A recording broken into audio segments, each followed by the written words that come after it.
18 h à Kinshasa, 19 h dans l'est de la République démocratique du Congo.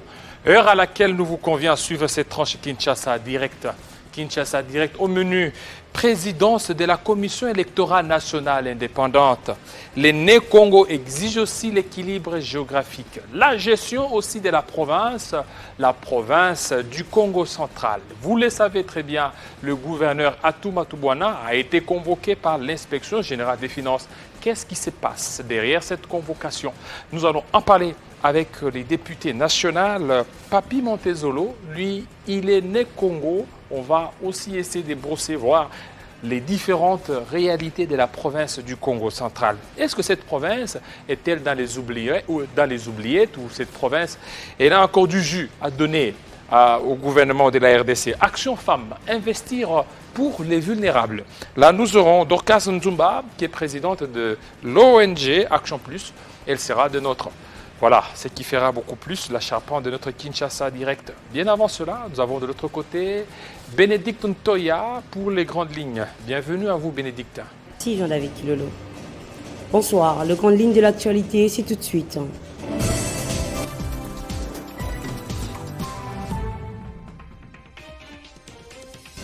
Évaluation de l'état de siège, le gouverneur militaire du Nord Kivu et des Luturi, John Luboya et Constant Dima, respectivement gouverneurs de l'Ituri, étaient en face du ministre de la Défense Gilbert Kabanda, en présence du chef d'état-major général et plusieurs autres experts de la défense nationale. Il était question d'établir le bilan à mi-parcours des opérateurs de l'état de siège depuis son lancement.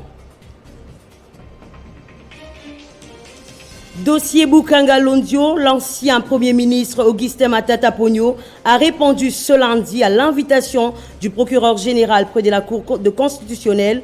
D'après certaines sources judiciaires, ces auditions devaient se poursuivre ce mardi 10 août pour l'éclaircissement sur le zone d'ombre.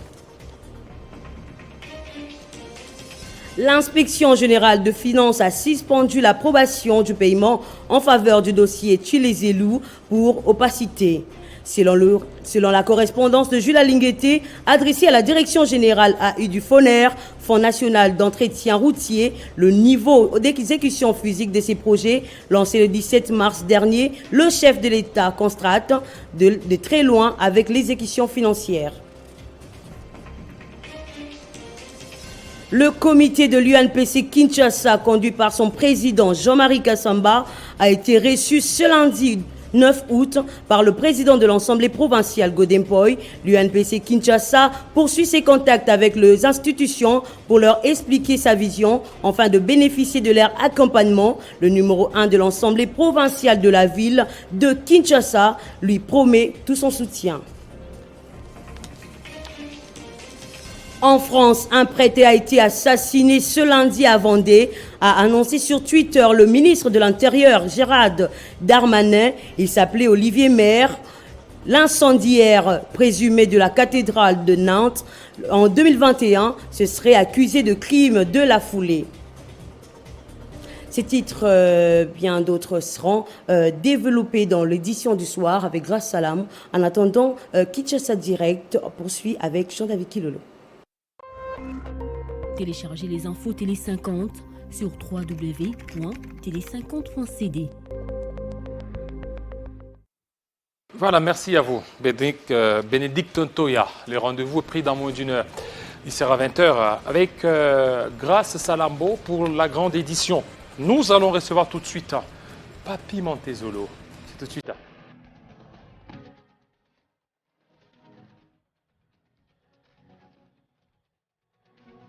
Suivez toute l'actualité avec Télé 50.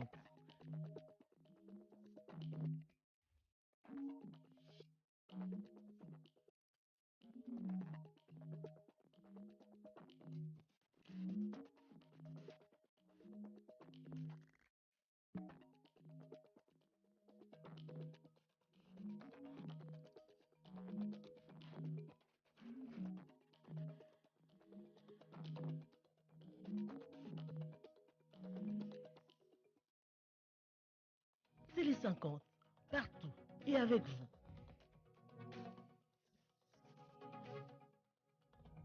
Sont de Congolais.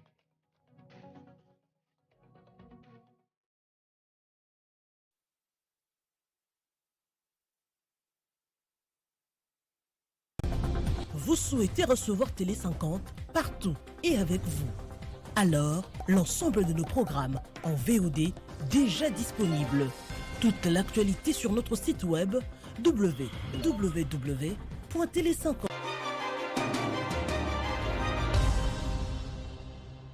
Voilà, la gestion de la province du Congo central inquiète. L'inquiétude s'exprime aussi par cette convocation du gouverneur Atou Matubwana ici à Kinshasa depuis la semaine dernière pour répondre à l'invitation de l'inspection générale des finances. Plusieurs griefs lui seraient reprochés. Nous allons en parler avec Papi Montezolo, mais bien avant cela, il y a ce sujet épineux, des sujets sur la Commission électorale nationale indépendante. C'est un député national, il va devoir parler.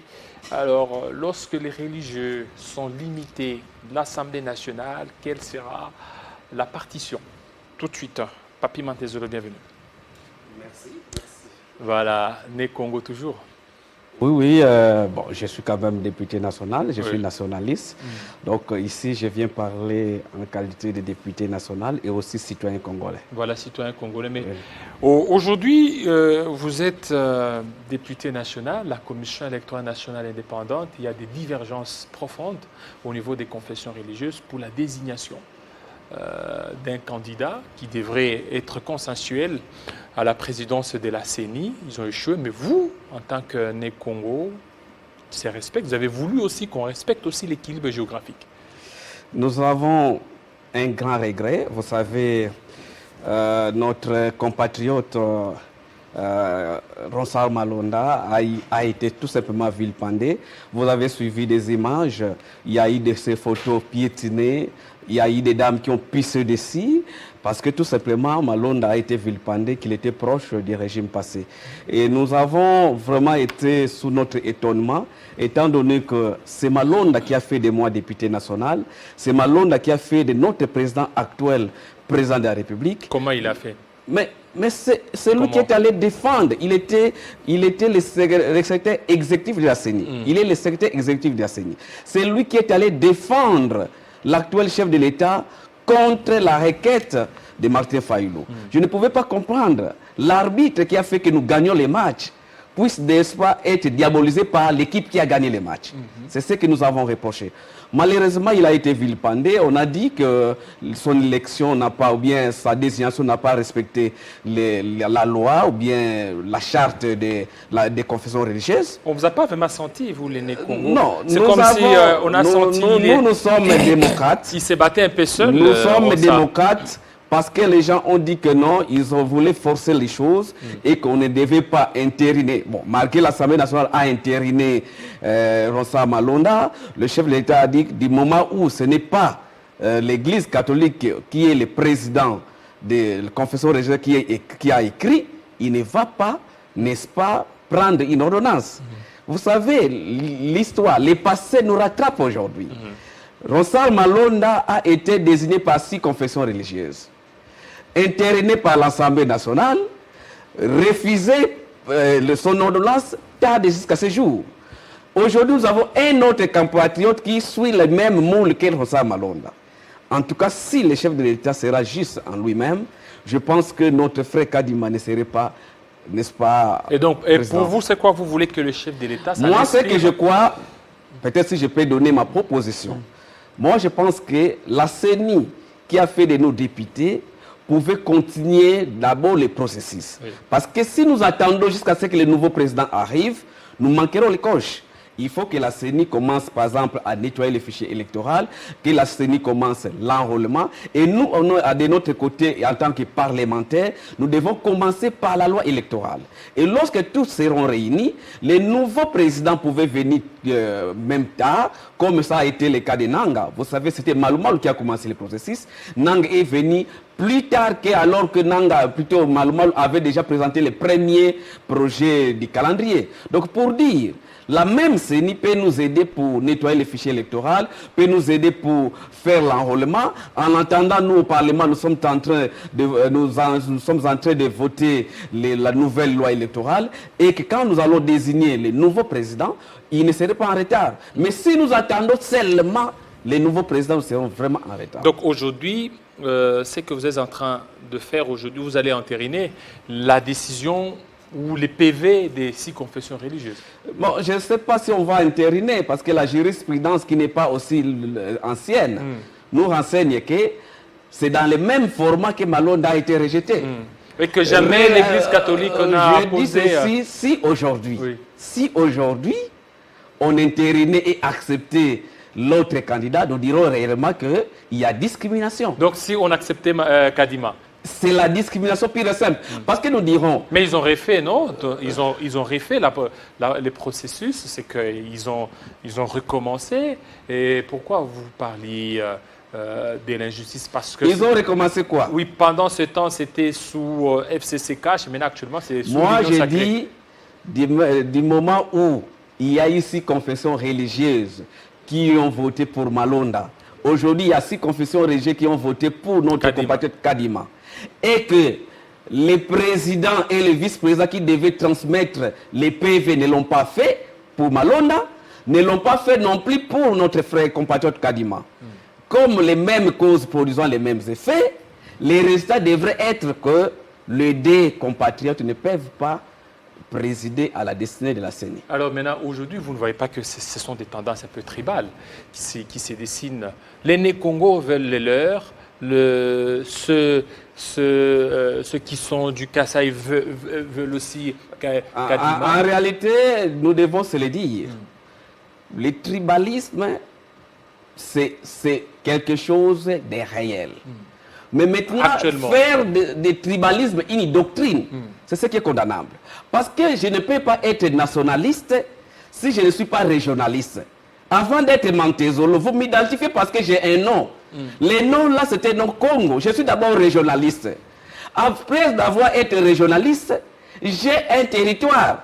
Et c'est d'ailleurs là la congolité. C'est-à-dire on ne peut pas être congolais au niveau national si on n'a pas une province. Si on est dans une province, on doit avoir un territoire. Si on a un territoire, on doit avoir un secteur. Si on a un secteur, on doit avoir un groupement. Si on a un groupement, on doit avoir un village. Et après, on aura un clan. Et lorsqu'on a un clan, on a maintenant sa famille. Donc comment voudrez-vous que je sois nationaliste sans que je sois tribal?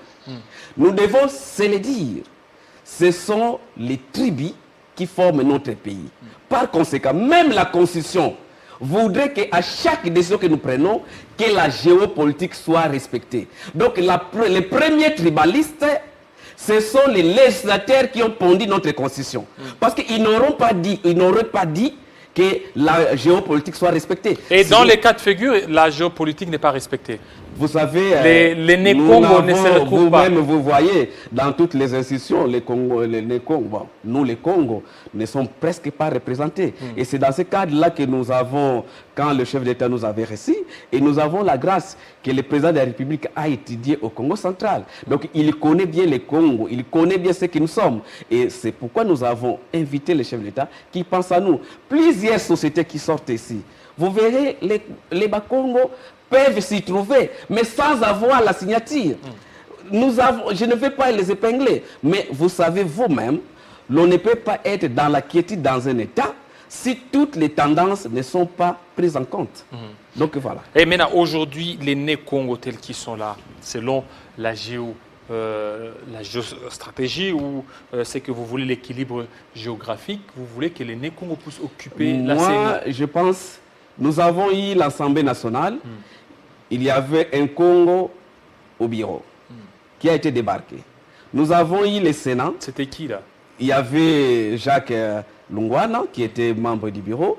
Malheureusement, nous n'avons plus un Congo. Nous avons le Sénat où il y avait un poste réservé au Congo, espace géographique Congo. Malheureusement, notre frère, comment il s'appelle, Ngoudianza et Rolinzazi ont été débarqués. Donc, dans les 2 chambres, on a débarqué les postes, les minimes postes que nous avions, on les a débarqués. Aujourd'hui, aucune institution importante n'est gérée par un Congo.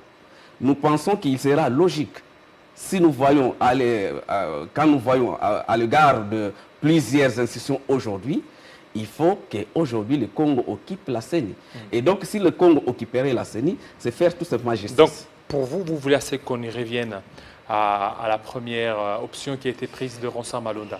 Écoutez, si aujourd'hui les À part Ronsard Malonda au niveau de la Non, CENI, il n'y a pas quelqu'un d'autre. Parce que non, Ronsard Malonda, non. il y a, Si il y a- aujourd'hui- il y a un problème d'équité, il y a un problème aussi d'indépendance. C'est que Ronsard les Malonda, prélats sont en c'est train un de- technocrate. Ok. Ronsard Malonda n'a aucun parti politique aujourd'hui. Et donc, dire de Malonda qu'il était parti, il est de connivence avec l'ancien régime, bon, que voulez-vous? Je ne sais pas s'il y a eu de preuves qui ont été présentées. Que cela ne tienne. Il y a plusieurs Congos de bonnes mœurs, de bonnes morales, de bonnes crédibilités qui pouvaient être pris. Mais si aujourd'hui nous voyons dans toutes les institutions de la République, les Congos ne sont pas représentés, apparemment nous sentons comme si nous sommes discriminés et que nous sommes mis à l'écart. Alors que la Constitution de la République voudrait que la géopolitique soit démise. Comment pouvons-nous comprendre que nous sommes dans un État nationaliste et que les Congos ne soient pas représentés? Et voilà, aujourd'hui, puisque vous parlez des Né-Congo, le gouverneur Atumatu Bwana a été convoqué. C'est que jusque-là, on a semblé dire, ou on a cru que la stabilité est revenue au niveau du Congo central avec Atumatu Bwana et le président de l'Assemblée provinciale. Mais avec l'IGF, ça craint. L'on ne peut pas fistoler un ancien tisti avec du neuf. Ça va se déchirer. Ça veut dire quoi? Cela veut dire quoi? Pour la loi, notre compatriote, notre frère Atumatu Bwana a été déjà destitué. Il n'est plus gouverneur. Mais celui qui pose, mais celui qui engage actuellement le Congo central. C'est pourquoi je crois que le chef de l'État prône l'état des droits et l'état des droits est mis à l'épreuve au Congo central. Vous savez, la Cour constitutionnelle s'est prononcée. Les procureurs généraux. Mais c'est du passé, ça. C'est du mais passé. le passé. C'est du passé, alors aujourd'hui. La vérité n'a pas de date de péremption. La vérité reste la vérité. D'ailleurs, vous savez, aujourd'hui, tu es pasteur. En tout cas, je suis souvent tes prédications. Mais ce que vous prêchez là, ça date de plus de 2000 ans. Et pourtant, c'est toujours nouveau aujourd'hui. C'est parce que c'est une vérité. La vérité n'a pas de date de péremption. Peu importe le nombre d'années que cela pouvait prendre, tant qu'elle est vérité. Et vous êtes parmi les détracteurs du gouverneur Atumatu Je ne suis Bwana. pas parmi les détracteurs, je suis parmi les gens qui soutiennent l'état des droits prôné par les chefs de l'État. Et pour vous, l'état des droits, c'est quoi? Mais c'est qui se passe L'état avec, des droits voudrait dire... on sent vraiment une stabilité L'état dans des les Congo droits central. voudrait dire l'obéissance à tous les citoyens et aux gouvernants et aux gouvernés aux lois de la République. Dès lors qu'un citoyen ou un gouvernant ou sous-gouverné soit-il ne veut pas obéir aux lois de la République, eh bien l'état des droits est mis à l'épreuve. Vous savez, je vais vous dire quelque chose. Notre province réalise des recettes à la hauteur de plus ou moins 2 500 000 $ le mois. Mais nous n'avons pas encore totalisé 1 kilomètre de route. Ça dit, si vous venez faire les Mais comment il va réaliser? Vous savez qu'il vient dans une secousse, hein? Secousse avec tout ce qui se passe. L'ancien président je vais balayer tout de l'Assemblée provinciale. Il n'y avait pas de stabilité, mais ça fait juste quelques temps. Je vais balayer tout de suite ce que vous argumentez là. En dépit de tout ce qui se passe au Congo central, il a toujours eu sa signature. C'est lui qui perçoit tout, c'est lui qui fait exécuter tout. Comment quelqu'un peut venir targuer que non, parce qu'il y a instabilité, c'est pourquoi je n'ai pas fait quelque chose? Est-ce que alors vous ne percevez pas les recettes? Si vous percevez les recettes, cette raison n'a pas de droit d'être. Donc nous pensons, l'IGF à Linguete, si il va continuer comme ça, je pense qu'il va accompagner le régime Félix Tshisekedi. Parce qu'au moins nous sentons réellement la première mission qui est descendue à Matadi, qui n'a pas rendu un bon rapport, eh bien, à Linguete, l'IGF s'est dit non, une autre mission qui doit partir. Maintenant, il est là à la confrontation, qu'il puisse prouver plus de 2 500 000 $ que tu perçois les mois. Qu'est-ce que tu fais avec? Est-ce que lui aussi risque d'empiéter ou d'emprunter la voix de Richard Mouyej? Moi, je pense que dans sa les deux formats sont différents. Richard Mouyej n'a jamais été l'objet d'une quelconque procédure ni judiciaire ni parlementaire. Mais lui, au moins, a été destitué par l'Assemblée provinciale confirmé par la Cour constitutionnelle, Assemblée provinciale. notifié. Mais on a vu les mêmes députés se dédire, les mêmes députés très contre toutes les manipulations. Ils ont fumé les calumets de la moi, paix. je suis en train de vous dire. Ils ont fumé les calumets de Même la paix. si Il y a... nous nous arrangeons, quand les droits se saisissent d'un dossier, il reste... Mais tout ça, vous gardez une dent contre le gouverneur. Je ne garde pas une dent. Écoutez, mes chers, c'est pourquoi les Congolais oublient très vite. Vous savez ce qui s'est passé au Congo central. Je n'étais pas au Congo central. Tous les événements, les gens l'ont suivi. Même dans les YouTube, partout à travers le monde. Nous, les Congos, quand on vous voit, on vous appelle Mamimi. Les gens le savent. Et cela a produit ce qui a été produit au Congo central. Et l'Assemblée provinciale s'est prononcée, a destitué les gouverneurs. La Cour constitutionnelle a statué sur cette destitution. Elle s'est prononcée. Le procureur général de la Cour constitutionnelle a notifié la personne concernée, a même saisi comment on appelle, le ministre de l'Intérieur pour désigner et organiser l'intérim. Et nous sommes surpris. Mais ça n'a jamais été fait. Ça n'a jamais été fait. C'est qu'il a été protégé. En tout cas... Et si aujourd'hui il est là, il a été protégé. Savez, il est là avec un autre président de l'Assemblée provinciale qui est là. Et l'ancien est tombé. C'est qu'il a des forts soutiens. Et même s'il est ici à Kinshasa, peut-être il pourra retourner un homme libre. Notre Cour constitutionnelle et parquet général après la Cour constitutionnelle sont mis à la preuve. Si la Cour constitutionnelle ne sait pas faire respecter ses propres ordonnances, comment pouvons-nous croire ses propres arrêts? Comment pouvons-nous croire que cette Cour peut statuer aux bonnes élections? Et vous ne tenez pas compte aussi du temps? Le temps, parce qu'aujourd'hui, vous êtes en train de dénoncer que la province n'arrive pas à avancer. Comment elle va avancer avec ces tensions politiques? Ces mécontentements de part et d'autre. Lorsque la personne qui est là n'est plus reconnue par la loi comme gouverneur, bien sûr, il ne pouvait que percevoir ce qu'il est tenté de recevoir pour corrompre. Il a corrompu. Moi, je suis en train de vous dire, on ne peut pas comprendre. Un député qui a voté contre le gouverneur puisse demain se dédire. Il doit nous dire soit il était sous les effets, soit je ne sais comment. Parce qu'on ne peut pas comprendre. Aujourd'hui, j'ai dit oui, demain, j'ai dit non. Un homme d'État doit rester constant et même quelles que soient les épreuves. Toutes les pressions que vous aviez faites contre lui se sont avérées vaines. Nous n'avons jamais fait les pressions. Et vous avez voulu à ce qu'il tombe, il est là. Nous n'avons jamais. Et aujourd'hui, moi, je n'ai jamais fait pression contre lui. Oui, ses défenseurs disent. Mais nous avons voulu tout simplement dire que l'état des droits devrait être respecté dans notre province du Congo central. Et c'est là où aussi je vais quand même interpeller notre gouvernement.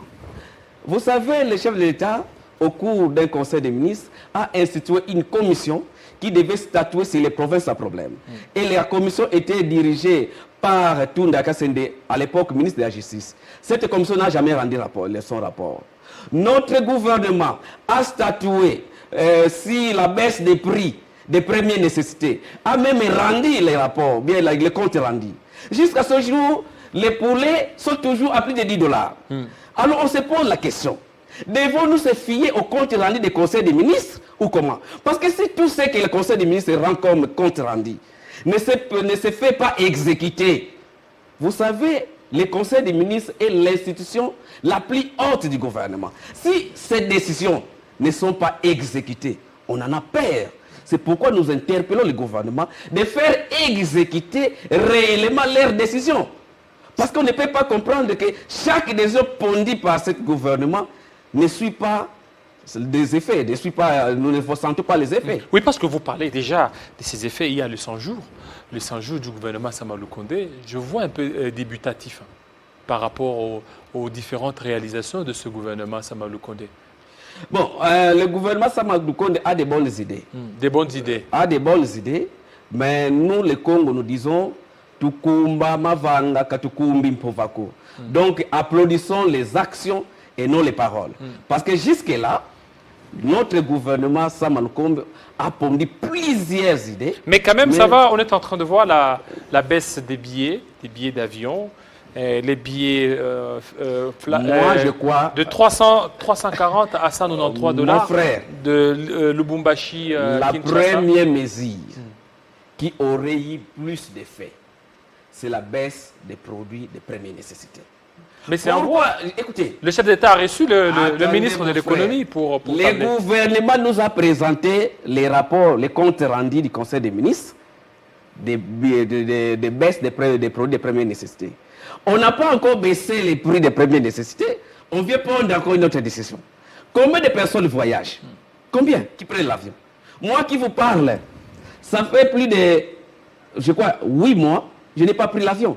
Alors, député, je prends mon véhicule, je vais au Congo central. Mais si aujourd'hui, les produits de première nécessité baissaient les prix, en tout cas, je vous dirais, Parce que les 100% des Congolais vont les sentir. La stratégie, c'est de ramener certains produits qui sont à l'intérieur du pays vers Kinshasa et vice-versa. Il y a certains produits qui sont au niveau des Goma, au niveau de Lubumbashi.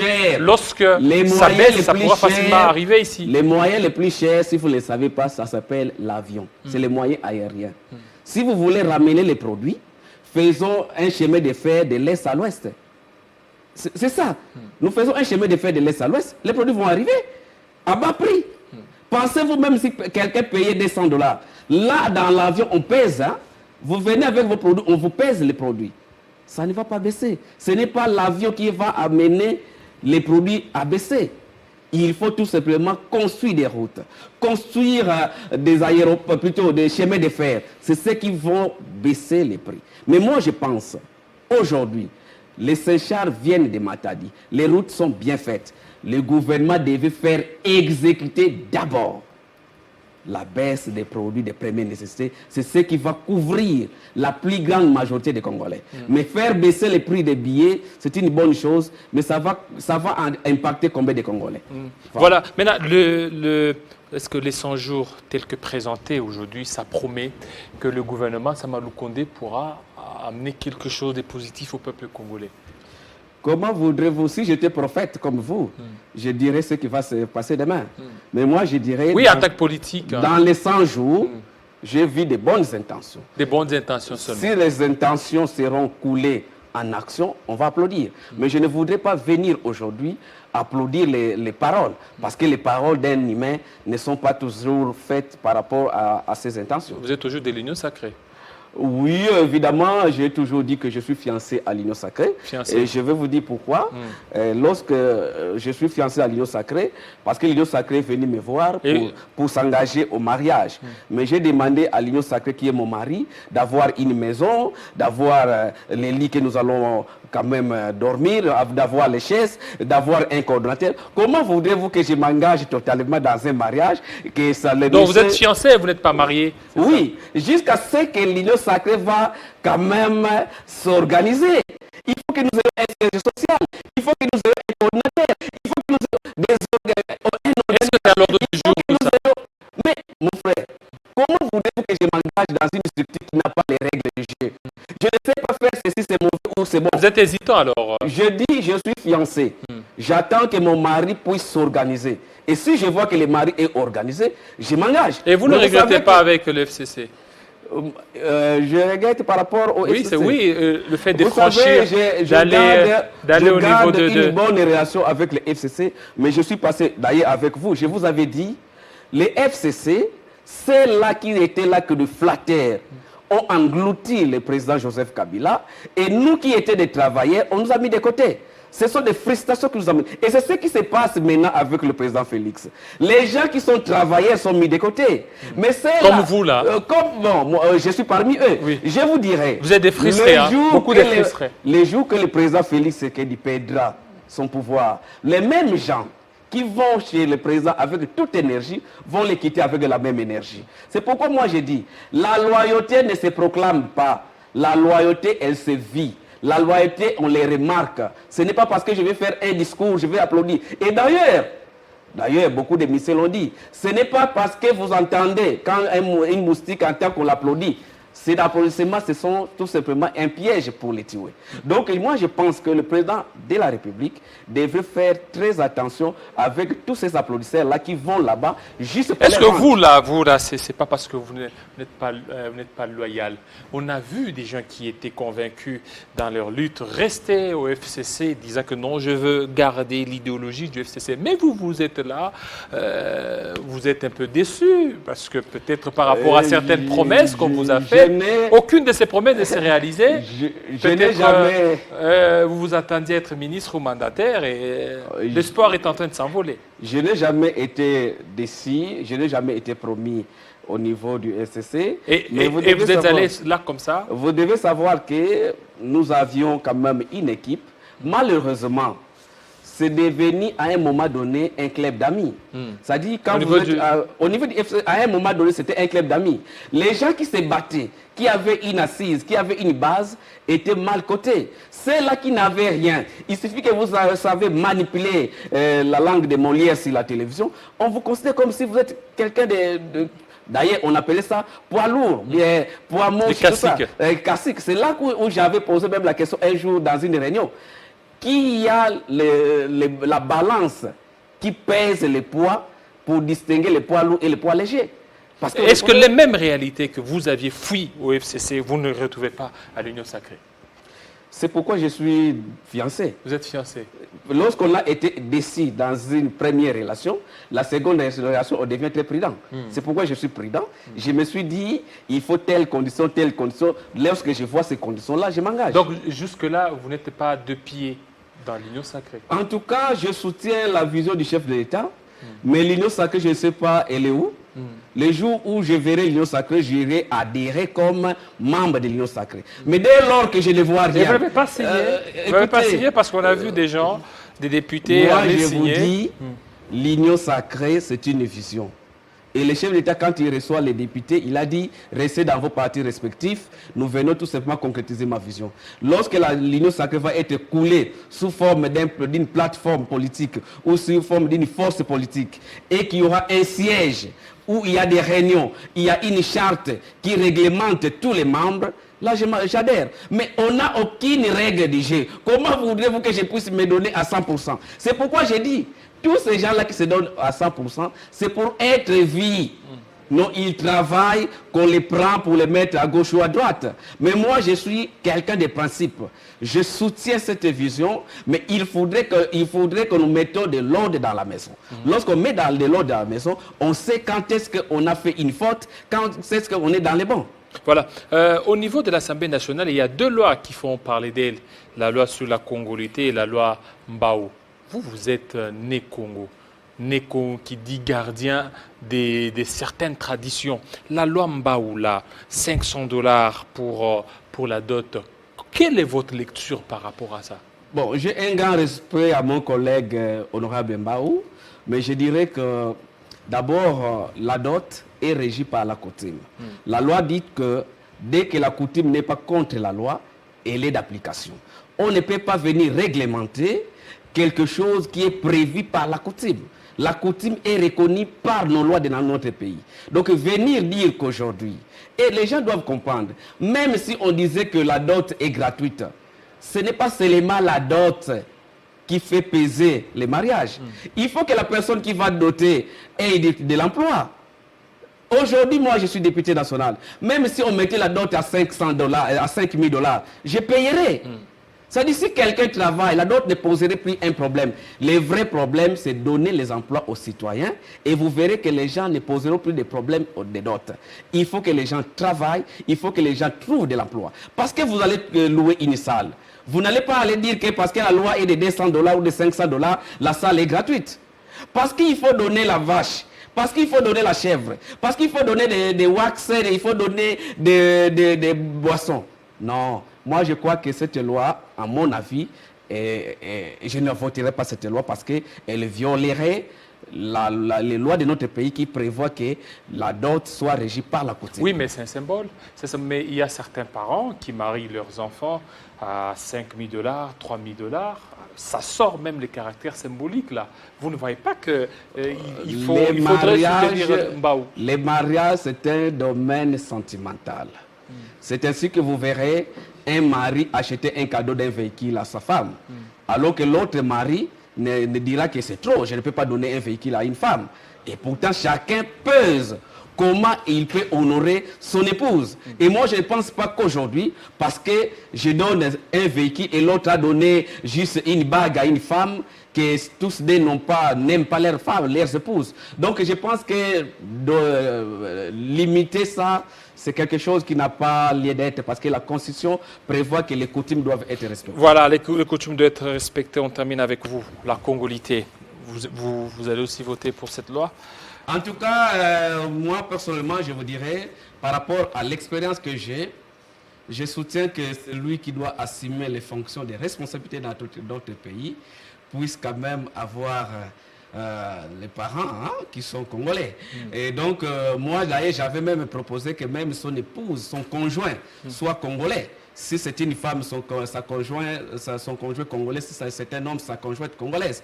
Parce que nous savons que ces gens-là, c'est qui est leur responsabilité. Moi, je le soutiens que c'est lui qui sera président de la République ou occupera les postes de responsabilité, soit congolais. Et si ça passait, je vote. Et vous ne tenez pas compte aussi que ça pourra créer un clivage?